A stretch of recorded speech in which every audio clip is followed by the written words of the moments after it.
Bismillah ar-Rahman ar-Rahim, assalamu alaikum chers frères et sœurs, très ravi de vous rencontrer dans une série de vidéos dans laquelle je vais rapporter un hadith d'Ahlul Bayt alayhi salam et je vais, Inch'Allah, expliquer, même en bref, le contenu de ce hadith.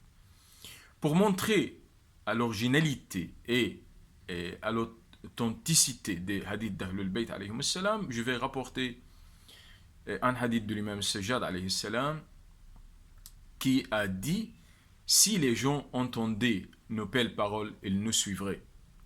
Ce qui montre la lumière qui émane de leur hadith. Je vais commencer, Inch'Allah, par un hadith rapporté du prophète Muhammad sallallahu alayhi wa alayhi concernant la sagesse. Le prophète Muhammad sallallahu alayhi wa alayhi a dit: la sagesse est une chose perdue que chaque croyant doit rechercher. Au cas où il la trouverait, et il a le droit de la posséder. Tout d'abord, qu'est-ce que ça veut dire la sagesse? La sagesse, dans une définition très simple et concentrée, on dit que c'est de mettre la chose dans sa place convenable.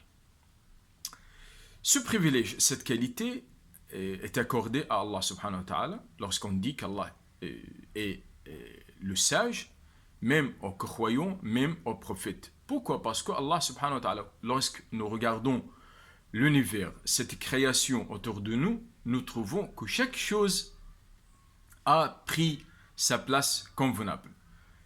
La sagesse chez les prophètes, chez les croyants, c'est de transmettre les approches coraniques, les instructions divines aux gens par la manière la plus éloquente, par le bon dialogue. Lorsque nous lisons dans le Coran qu'Allah subhanahu wa ta'ala dit, et dialoguez-les par la bonne manière. Pourquoi? Parce que le problème, c'est pas dans les connaissances, les savoirs elles-mêmes.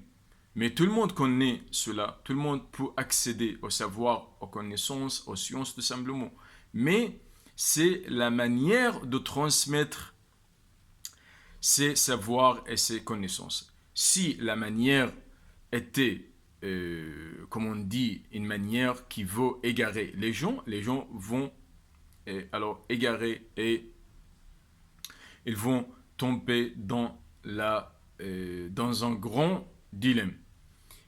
Ici, le Coran met en garde de suivre une approche qui était hors du contexte coranique, qui était hors de ce que Allah subhanahu wa ta'ala nous ordonne de suivre. C'est tout simplement la sagesse. Cette approche, comme je dis, c'est une approche qui cherche à transmettre ses connaissances, à transmettre ses savoirs, et doit être bien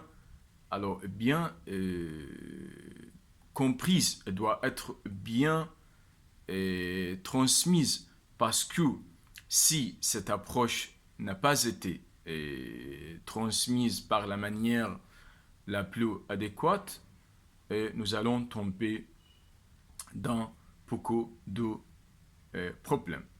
Même la sagesse, si nous pouvons donner une autre définition à la sagesse, c'est de comprendre la réalité de l'existence, la vérité de l'existence qui était autour de nous. C'est la manière de penser c'est la manière de penser positivement. C'est la manière de comprendre ce que nous devons accomplir pour gagner le consentement d'Allah subhanahu wa ta'ala. Toutes ces notions accèdent, toutes ces notions guident vers la sagesse. Merci.